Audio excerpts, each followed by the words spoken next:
that being done now if it's not being done through outside money?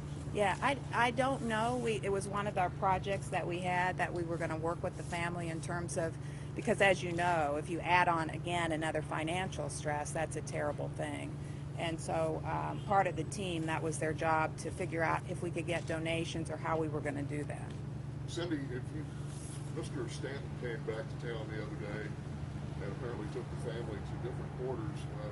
A couple of questions. Number one, have you had contact with him, and do you know anything more specific about this $100,000 reward?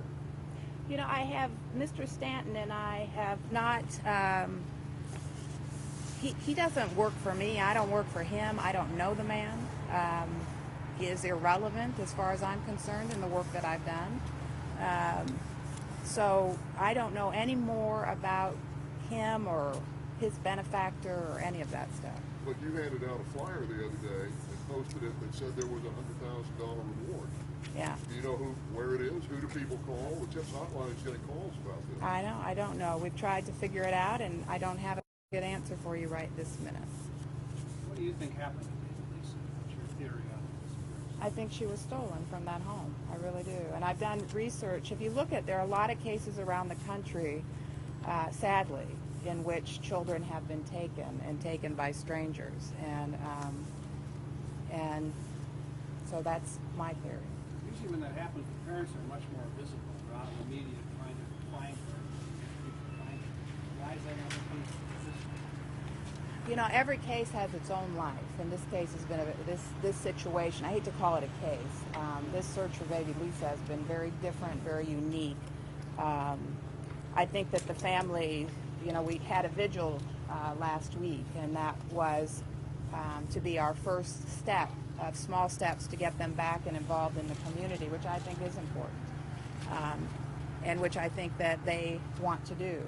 But I think it's hard to know how to do that now with the glare of the cameras, and that was something that we were really trying to figure out, and it would have had to have occurred very slowly, I think. Can you tell us again, is your door open to them, and have you tried to stay in touch with them now, even though you're not officially turning on the case? Just in terms of sending little messages that say we hope that you're doing fine,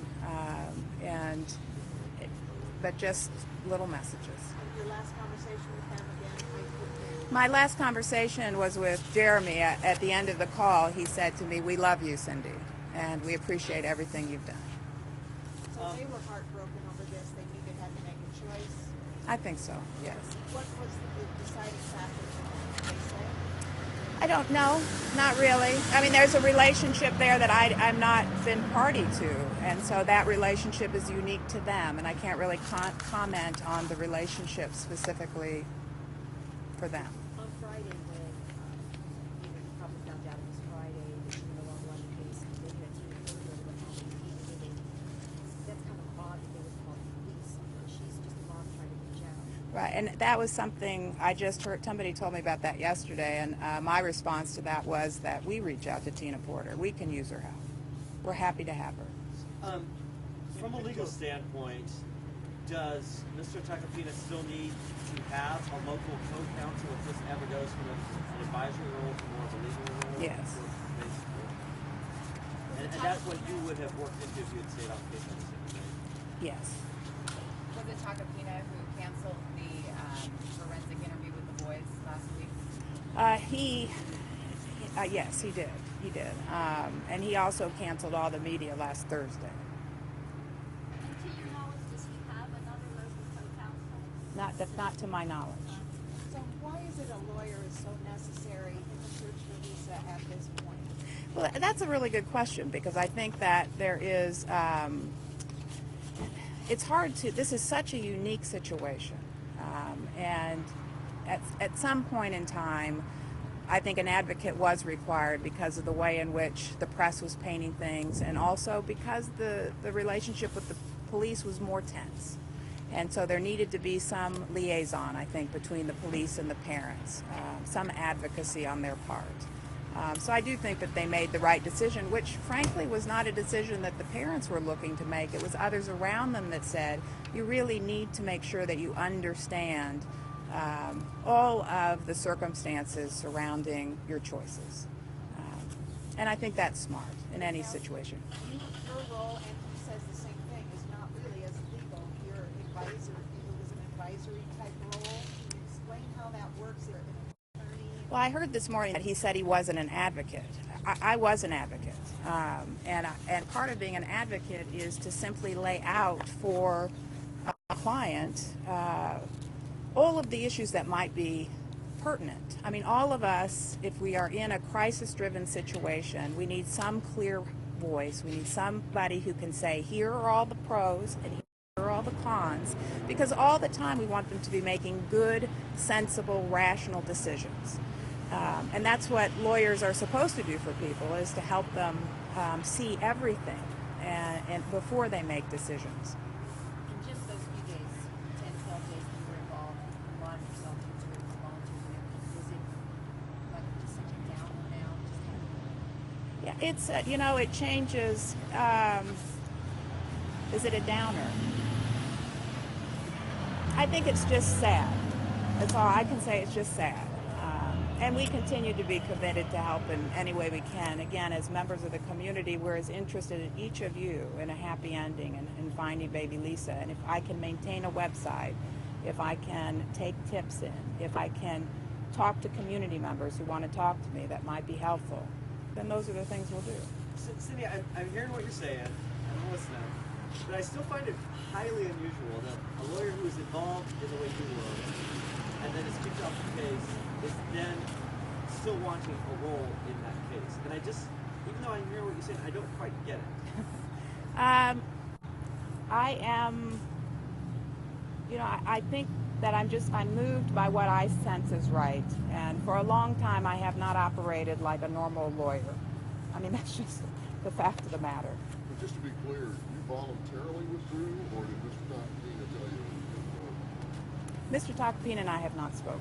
Okay, so you were voluntarily withdrawing. Well, I was told that the family had made a decision to stay with Joe, and my decision was that I could not stay with Joe.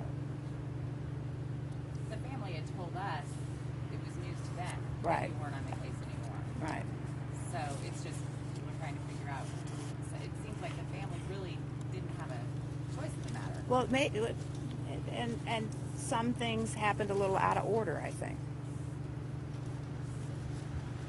It's been so hard for people that it's been so long, and police seem to say we have nothing and nothing and nothing. In close to the inside, do you think police have more than they're letting on or making public? Yes. Yes. Yeah, I think they've told us time and time again that they have 600, 800, so many leads.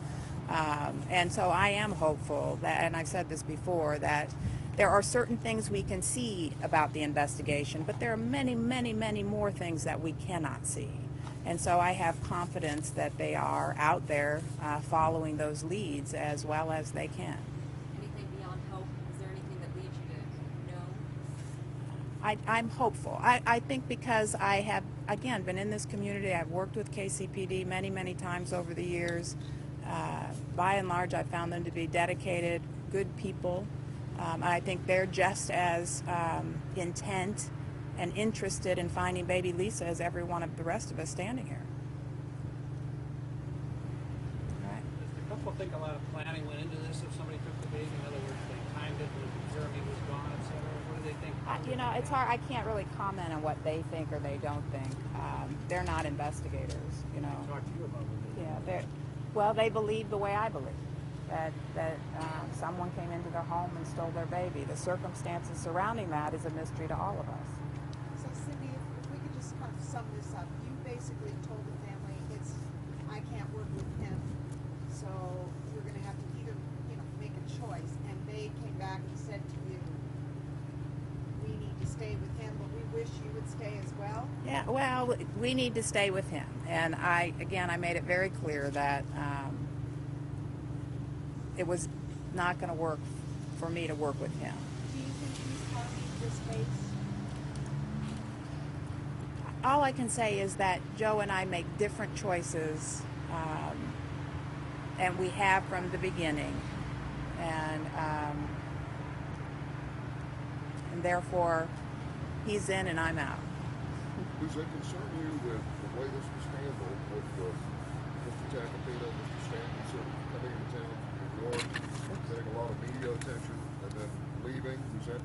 that rubbed you the wrong way? You know, I was like every other citizen. I watched this case for 2 weeks unfold, and felt that the family needed some help from home, and was willing to come in and provide that help. I still believe that. And my method of helping the family is different than Mr. Tacopina's. I think the help needs to be here. I think it needs to be on the ground every day. I think that's the way we help people. All right. Thank you.